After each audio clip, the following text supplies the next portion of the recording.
Stop the world!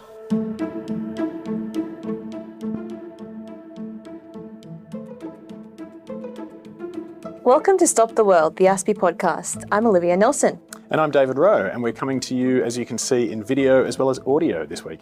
Yes, many of our listeners told us they want to see us as well as hear us. I'm not sure why, Dave, but we're giving the people what they want. That's right, Liv, on Casual Friday, no less. And to kick us off with these new episodes, we've got a couple that we recorded on the sidelines of our defence conference held in Canberra this week, Preparedness and Resilience. It was a great day. We had some news-making contributions from significant defence figures, both from Australia and the region. And today on the podcast, we have one of our all-time favourite defence and security scholars, Kori Schake. Kori is a Senior Fellow and Director of Foreign and Defence Policy Studies at the American Enterprise Institute. She's held roles in the State Department, Pentagon, the National Security Council, served as an advisor to the legendary Senator John McCain, and she's written 5 books with another on the way. I've been a fan of hers for years, going right back to the early days of the Deep State Radio podcast. You can follow her work in The Atlantic and other major US publications. I personally find that there's a real healthy idealism to her view of the role that the United States should play in the world. Right now, it feels like an antidote to a lot of the more negative thinking that we see around the world.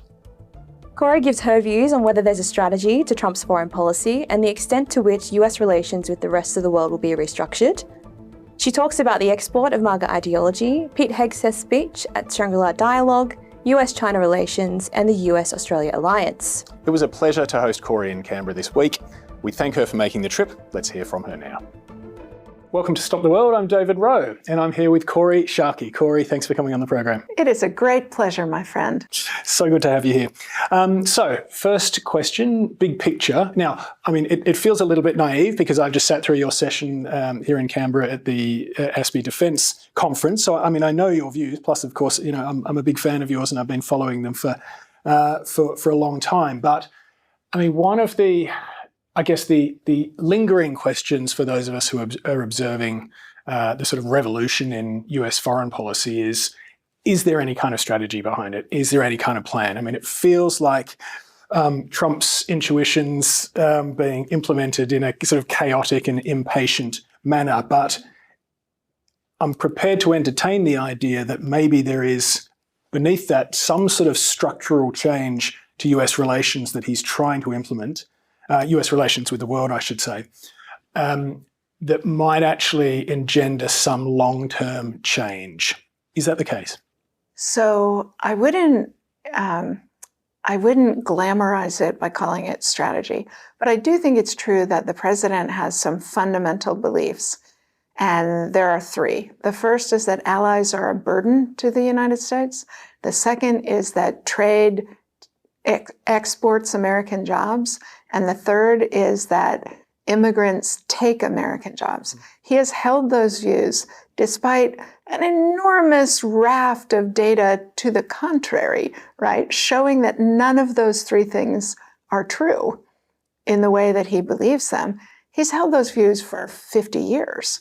And so those are the fundamental things driving Trump administration policy. I wouldn't call it strategy because strategy requires anticipating adversary behavior and planning how to reduce your vulnerabilities and strengthen them. And I don't know, a global tariff war strikes me as something you think the first move and they didn't anticipate anybody else having a play on this. And so I don't think it's fair to grace their behavior by calling it strategy. It's actually, you already gave the right description. Presidential impulses impatiently carried out. Mm-hmm. And in an unfiltered and unmediated fashion a lot of the time, it seems to be, or almost perhaps his moods. I mean, so some of it does seem to be an emotional reaction to a particular thing that's annoyed him that day. That's exactly right. The lack of discipline and the lack of seriousness about the consequences of things he says and things he does, and the fact that he has chosen a cabinet and my fellow Republicans in the Senate consented to the confirmation of a cabinet that aren't adults in the room. They aren't policy experts. They aren't even responsible staffers. They are amplifiers of the president's message. So they make anything he comes up with 20% worse by not knowing what he actually wants, being unwilling to try and figure that out, and not caring about the policy consequences. So the obvious next question is how much of it, if any, will endure beyond Trump? He's a populist in the true sense. I mean, in the worst sense, in that perhaps, at some level, elements of those three categories of instinct that he has that you mentioned on immigration, alliances, and trade, they're easy emotive issues to tap into an angry electorate with. What we saw in the first term is that the ideas are popular with Americans, right? Americans are genuinely concerned about control of our borders. They're genuinely concerned about why allies don't spend more for their own defense. They're genuinely concerned about the way we allowed China into the global trading architecture without requiring to play by the rules that all the rest of us play by. But what we saw in the first term was once those ideas get translated into policy, support for them collapses. And that has not happened, at least so far, on immigration. But I think you can already see Americans getting really uncomfortable about, trade has never been more popular with the American public than it is right now. 77% of Americans say trade is good for my family's budget. That's not what the president's trade policy is going to produce. And so I think the president will really struggle to sustain political support for those policies. And Americans actually like our allies. We actually, when the world feels scary, it's nice to have the comfort of friends you can stand shoulder to shoulder with. And I think the president's policies in that regard are already quite unpopular as well. People were ashamed to watch the president and vice president berate Vladimir Zelensky in the Oval Office, a democratically elected leader whose country has been under siege for 3 years. It was shameful. And that's a widespread reaction among Americans. And that bedrock is why I think President Trump's policies won't endure beyond his presidency or even likely through the end of it. Right. But you think there might be a way to, I suppose, recalibrate the US relationship with the world in a way that satisfies those legitimate concerns that Americans might have had about allied burden sharing, and I suppose some version of renewed globalization or globalism in which the US continues to be an open, free economy and to trade freely with the world, but in a way that, well, obviously, China's I suppose vandalism of free trade, having joined the WTO, is a good example of that, where that could be fixed and people's anger could be satisfied in that way, but the world could actually proceed in a more rational way. Absolutely. There are sensible policy solutions to these problems. The Trump administration just isn't choosing them.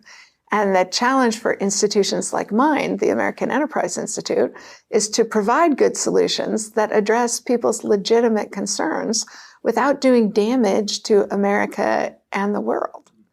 So just to take the Ukraine example, right? The United States has provided an enormous amount of military assistance to Ukraine.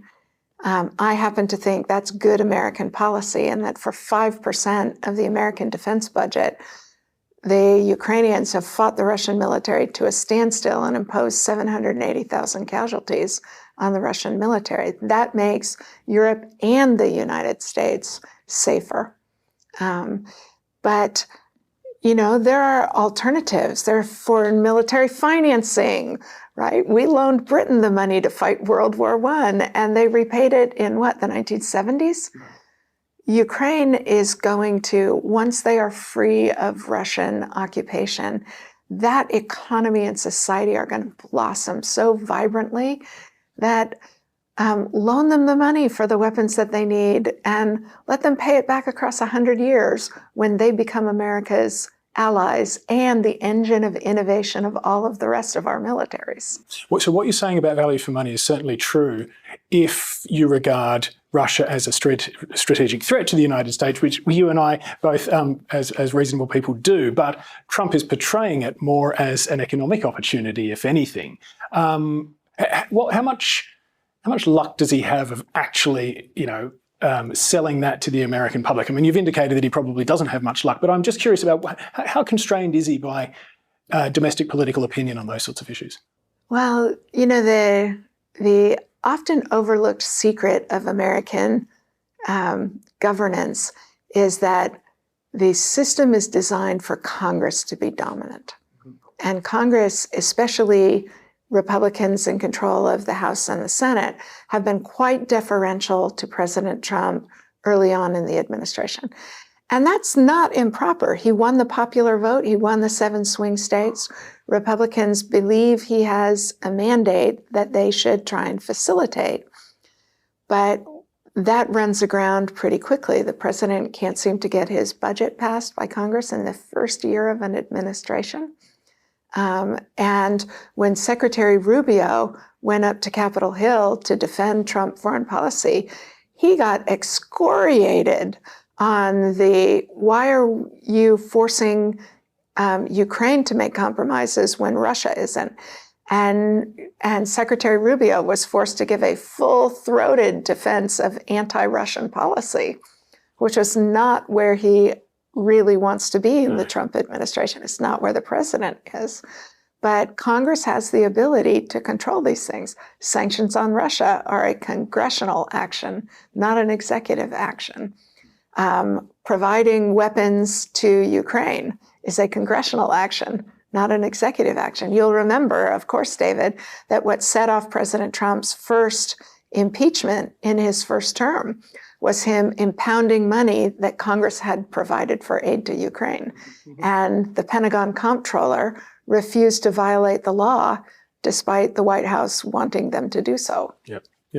I sometimes wonder if you showed Marco Rubio in 2022 a video of that appearance before Congress in 2025, whether he would believe, and you told him it's either true or it's a deep fake. You've got to pick which. I wonder what he'd answer.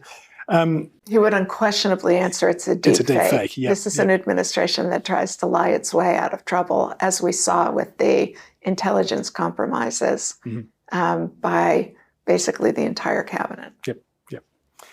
So, I mean, you clearly still identify yourself as a traditional US conservative.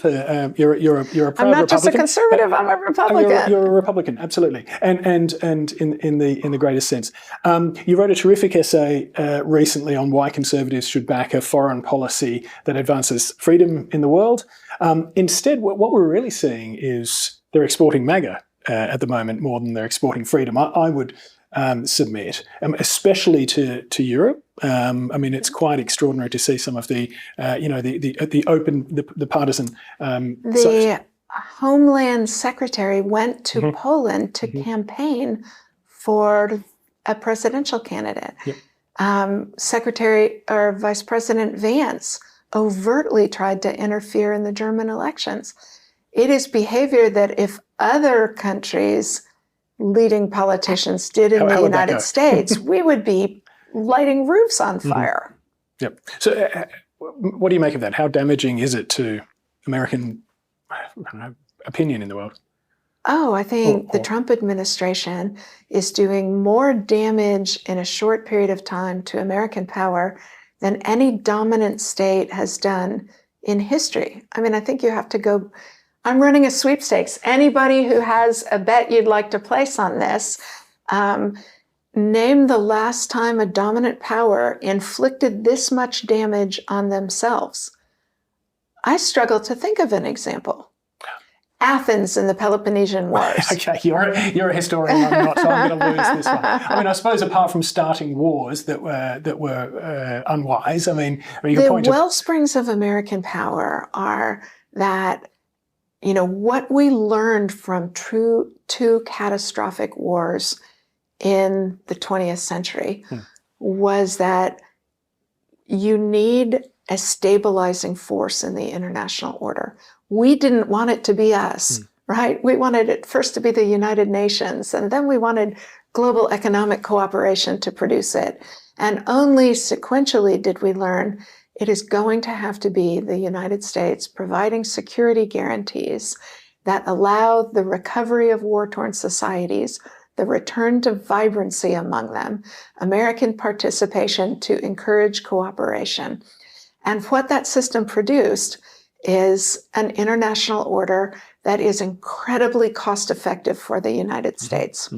Because no dominant power in history has had this much voluntary assistance from everybody else. Small and medium-sized states understand that the order that the US and its allies created after World War II maximizes the influence of small and medium-sized powers.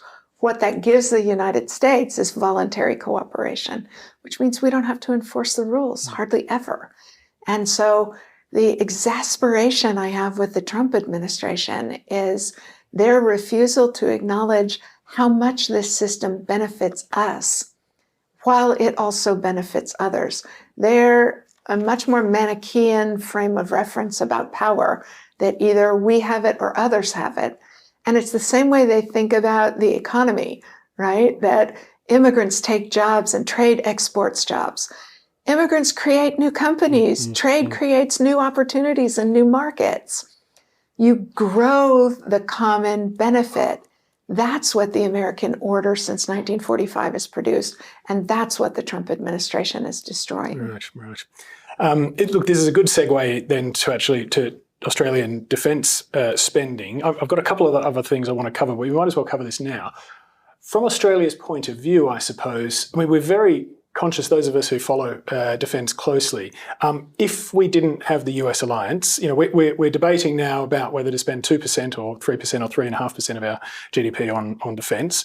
If we didn't have the US alliance, we'd be spending 6, 8, whatever it is percent. I mean, we have very cheap security here in Australia as a consequence of the US. So in a sense, it feels like us as if we're getting more out of the relationship than the US. On the flip side, we have contributed to every conflict with the United States for however many years, over a century, I believe. So our security is cheaper because of our cooperation. Okay, so it really is a win-win. I mean, it sounds a bit CCP-ish to say win-win, but bugger it, I'm going to reclaim win-win as a phrase for the good guys. But it is a win-win in that sense. Unquestionably, we would not have the intelligence network we have without the partnership with Australia and the other Five Eyes. We wouldn't have countries willing to commit forces fighting alongside us when we have wars to fight.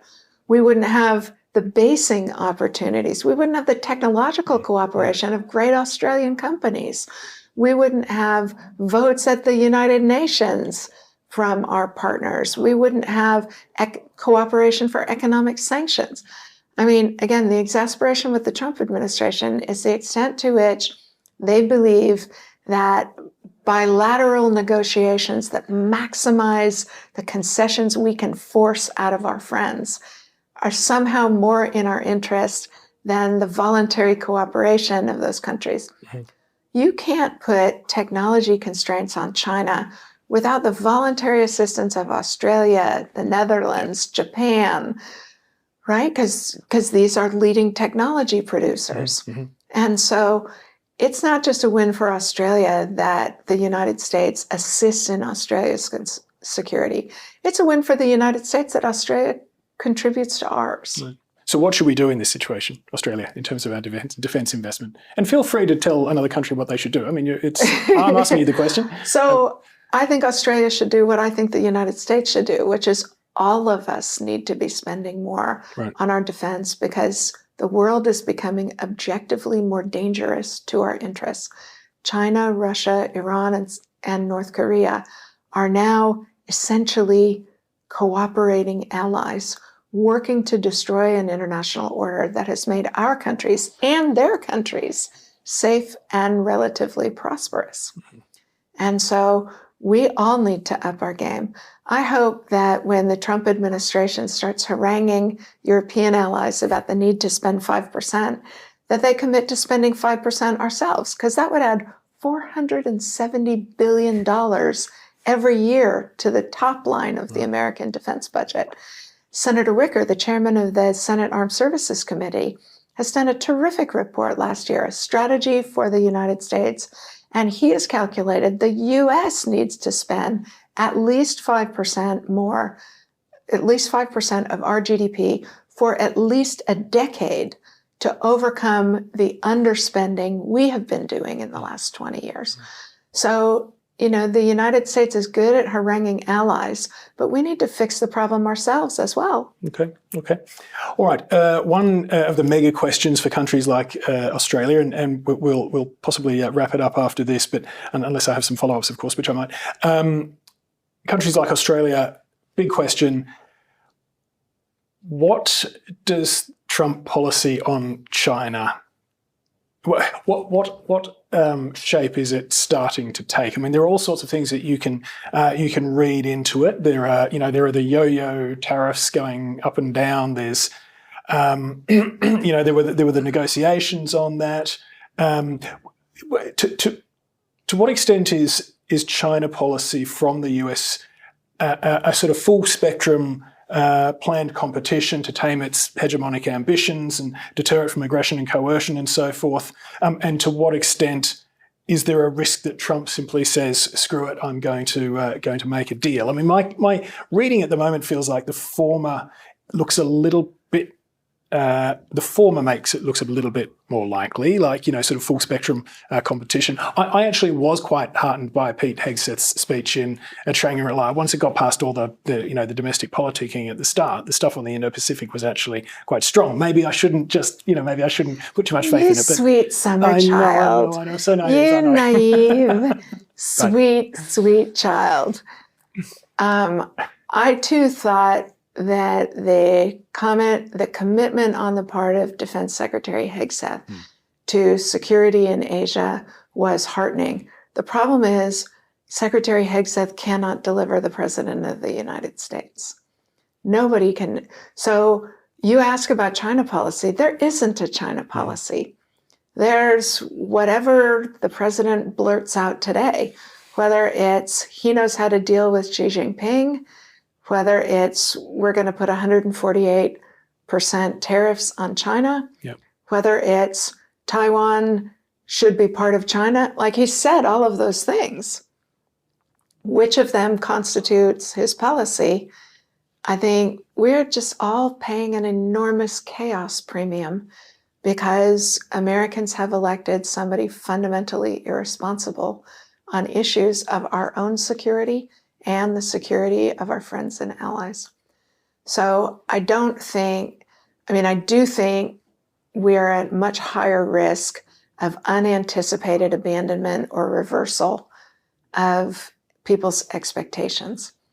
And so my advice to America's friends is work the other levers of American power: congressional relationships, civil society relationships, working with states, right? American governors are incredibly powerful and incredibly influential in American domestic politics. There are ways to constrain the erratic behavior of the Trump administration, and the shock of his very aggressive assertions of executive power. That shock is only just now beginning to wear off, and you begin to see the courts begin to constrain the administration, states beginning to insist on their autonomy, Congress beginning to insist that they alone can determine spending and that the president has a responsibility to faithfully execute the laws. Those are all the natural antibodies in the American political system. It's designed to be tied very tightly to public attitudes and be very responsive, and to do nothing until you win the political argument. And all of the president's policies are going to be contested increasingly. And so for America's friends and allies, that means you will have the ability to make your case to other centers of power in American politics. And that is absolutely fair game. Right. Okay. So, I mean, to put myself in Anthony Albanese or Penny Wong's shoes right now, it is very hard for us to show a stiff spine and stand up to China on issues that we might ordinarily stand up to them on. Yeah. If we are worried that, that we might have the rug pulled out from underneath us by our major ally who leaves us swinging in the breeze, and then, Beijing comes back to us going, now, about that thing that you did that was really annoying for us. Absolutely. That is absolutely the right thing to worry about. And I believe one of the consequences of Trump foreign policy will be that American allies become increasingly hesitant to expose themselves to Chinese retribution or other retribution. It's a fundamental fallacy of Trump administration policy. They think the U.S. can abandon allies, and those allies will still make the choices that are in our interest for them to make. And my experience doing coalition management in the Balkan Wars, in the wars of the Middle East, and the Afghan War, is that when the United States steps back, everybody else steps back further. And you end up with countries making compromises that are not in their interests and they're not in American interests because they lack confidence that the United States will support them. That's what I fear we are going to see in the Trump administration, and why all of us need to try and persuade the Trump administration that there are genuine and enduring costs to the mistakes that they're making. Okay. All right, Kori, great to have your wisdom as always. That was informative and fun. So thank you. Thanks for coming back to ASPI. Thanks for being on Stop the World. It was a great pleasure, my friend. Thanks for listening or watching Stop the World. We'll be back with another episode next week. Ciao.